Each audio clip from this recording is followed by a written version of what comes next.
Guys, WhatsApp, welcome back to another blog.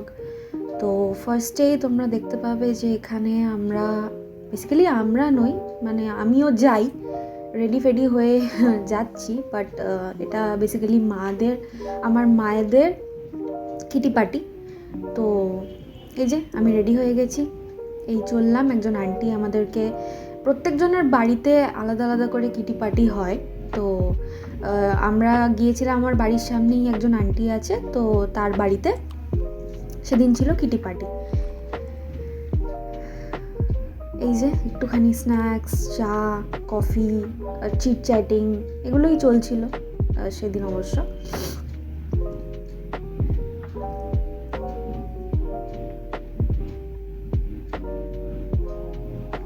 এরপর আমরা নিচে নেমে আসছিলাম, আর সেদিনকে এতটাই ঠান্ডা ছিল যে নিচে নেমে আসার সময় প্রচণ্ড রকম ঠান্ডা লাগছিল আমার। সেটা তোমরা দেখেই অবশ্য বুঝতে পারছো যদিও। তারপর আমি একটুখানি ফ্লেক্স করছিলাম, কিছুই না, ঠান্ডাতে দেখলাম ভালো ফটো আসছিল। এরপরে তোমরা দেখতে পাবে আমার পাস্তা রেসিপি, আমি কিভাবে বেসিক্যালি পাস্তা বানাই। তো ফার্স্টে পাস্তাটাকে বয়েল করে নিতে হবে, আর ততটাই জল দিতে হবে যতটা পাস্তাটা যাতে ডুবে যায়, সেই রকম অনুযায়ী বা এরকম মাপে জল দিতে হবে।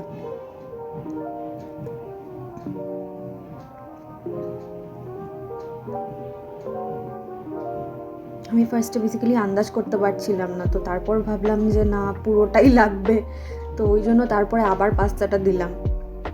চিন্তা নেই, আগেরটা বয়েল হয়নি, তো পুরোটা একসাথেই বয়েল হয়েছে, চিন্তা নেই।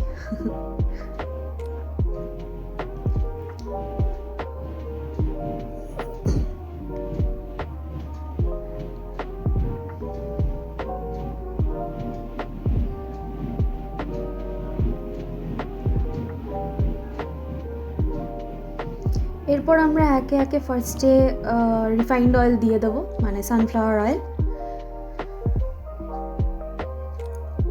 আমি পুরোপুরি অয়েলের ওপর রান্না করি না, তো আমি একটুখানি বাটার অ্যাড করছি, আর বাটারের আগে সবসময় একটুখানি তেল দিতেই হবে, তার কারণ না হলে বাটারটা জ্বলে যাবে, পুড়ে যাবে। তো ওই পুড়ে যাওয়ার থেকে ওটাকে রেজিস্ট করবার জন্য একটুখানি অয়েল দিতে হয়। এবার যেহেতু আমার কোয়ান্টিটিটা অনেকটা ছিল, তো ওই জন্য আমি একটুখানি বেশি করেই রিফাইন্ড অয়েল আর বাটার দিয়েছি।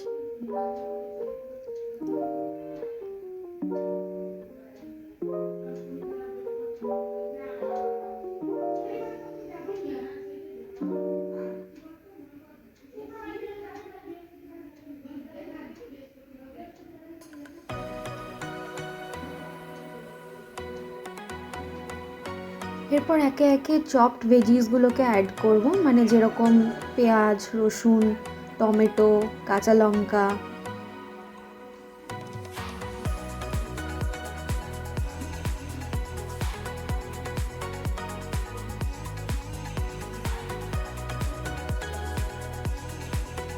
এবার এটা ততক্ষণ ফ্রাই করে যেতে হবে যতক্ষণ না এটার কাঁচা ভাবটা চলে না যায়, কারণ না হলে সেটা খেতে খুব বাজে লাগবে। তো ওই জন্য গোল্ডেন ফ্রাই হওয়া অবধি ওটাকে ভালোভাবে ফ্রাই করতে হবে।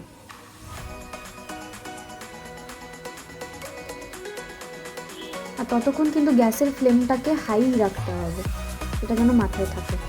এবার একটুখানি কাঁচা লঙ্কা দিয়ে দিচ্ছি, ঝালটা আপনারা নিজেদের মানে টলারেট করার ক্ষমতা অনুযায়ী অবভিয়াসলি অ্যাড করবেন, তার কারণ আমরা খুব একটা বেশি ঝাল খাই না। বাড়িতে ঝাল খায়, আমার থেকে বেশি খায় নো ডাউট, কিন্তু আমি খুব একটা ঝাল খেতে পারি না, তো তাই জন্য মডারেট অ্যামাউন্টে ঝাল দিয়েছি। আর এই কাঁচা লঙ্কাগুলো ভীষণ ঝাল, তো ওই জন্য কম করেই দিচ্ছি। ভালোভাবে ফ্রাই করে নিচ্ছি আবার।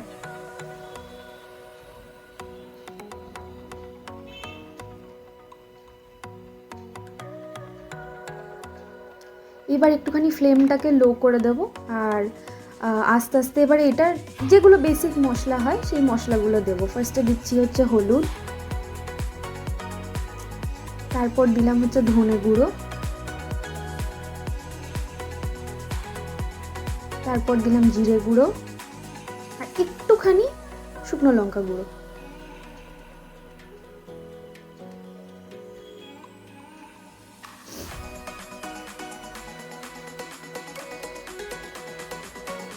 ওটাকে ভালো করে ফ্রাই করে নেবো, মিক্স করে নেবো যাতে লাম্পস না থেকে যায়।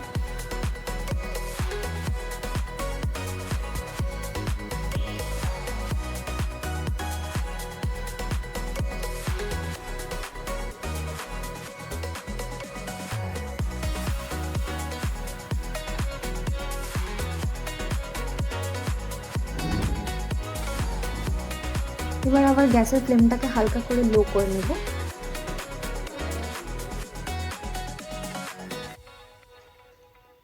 এরপর নেক্সট স্টেপে আমরা সমস্ত রকম যে সসগুলো সেগুলোকে অ্যাড করব। ফার্স্টে দিলাম হচ্ছে টমেটো কেচাপ, তারপর দেব হচ্ছে একটুখানি ভিনিগার যাতে ওই খট্টা টেস্টটা আসে, তো একটু টকটক হলে ভালো লাগে, চাইনিজ তো। তারপরে দিলাম হচ্ছে তন্দুরি মেয়ো। আচ্ছা বলে রাখি, তন্দুরি মেয়োটা কিন্তু কমপ্লিটলি ভেজ, তো এটা হচ্ছে এগলেস।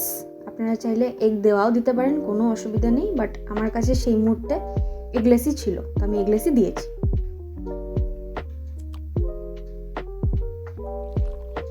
হালকা একটুখানি জল অ্যাড করে নিয়েছিলাম, না হলে জিনিসটা লেগে যেত, তো ওই জন্য ওই পোর্শনটা স্কিপ করে গেছি, ওটা আর দেখাইনি। যাই হোক, তো এরপরে ভালোভাবে ওটাকে স্টার ফ্রাই করতে হবে যাতে একদম কোনো লাম্পস না থাকে, ভালোভাবে ওর যেন মিক্স হয়। এখানে ভালো একটা স্মেল আসছিল, তো তাই জন্য আমি স্মেলটাকে নিচ্ছিলাম। এবারে স্মেলটা ছড়াচ্ছিল না, তার কারণ যেহেতু চিমনি চলছিল, তো স্মেলটা সেইভাবে ছড়ায়নি, ওই জন্য আমি স্মেলটা নিচ্ছিলাম যে ভালো আসছে না খারাপ। এরপর একটুখানি দেব হচ্ছে পাউডার সুগার একদম লিটল অ্যামাউন্টে দেবো, কারণ চাইনিজ যেহেতু একটু ঝালঝালি ভালো লাগে। তারপর দেব হচ্ছে নুন, স্বাদ অনুযায়ী নুন। যদিও আমার নুনটা এখানে একটুখানি কম হয়ে গিয়েছিল, তো আপনারা দেখতে পাবেন আমি পরে একটুখানি অবশ্য অ্যাড করেছি,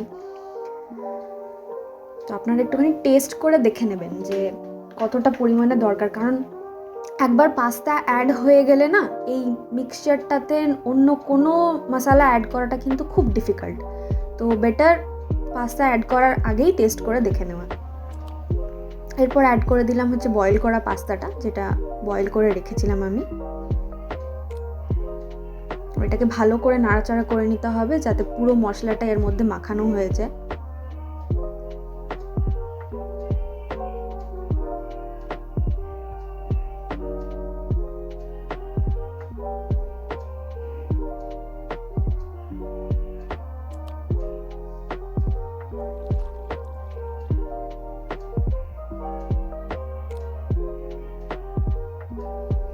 আচ্ছা, এটাও কিন্তু মাথায় রাখতে হবে যে এই সময় গ্যাসের ফ্লেমটা হাই রাখতে হবে, কারণ চাইনিজ যে কোনো জিনিসই করার জন্য সবসময় ফ্লেম হাই রাখতে হয়। তো আমি একবার লো একবার হাই এরকম করে করেছি, তার কারণ আমি তো এক্সপার্ট নই, তো সেইভাবে আমি ওটাকে মানে হ্যান্ডেল করতে পারতাম না, তো ওই জন্য আমি একবার করে মিডিয়াম ফ্লেমে করেছি আর একবার করে হাই ফ্লেমে করেছি, বাট মোস্টলি হাই ফ্লেমেই করেছি, তার কারণ যেহেতু চাইনিজ।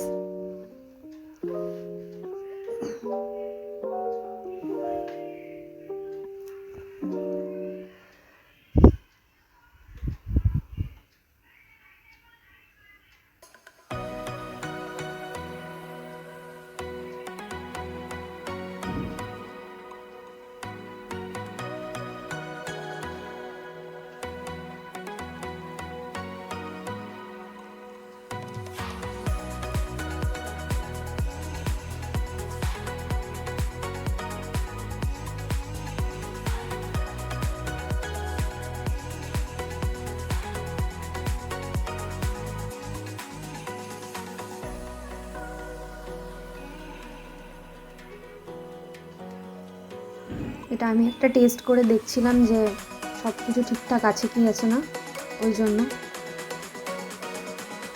টেস্ট করে তখন বুঝলাম যে না, সব ঠিকঠাকই আছে।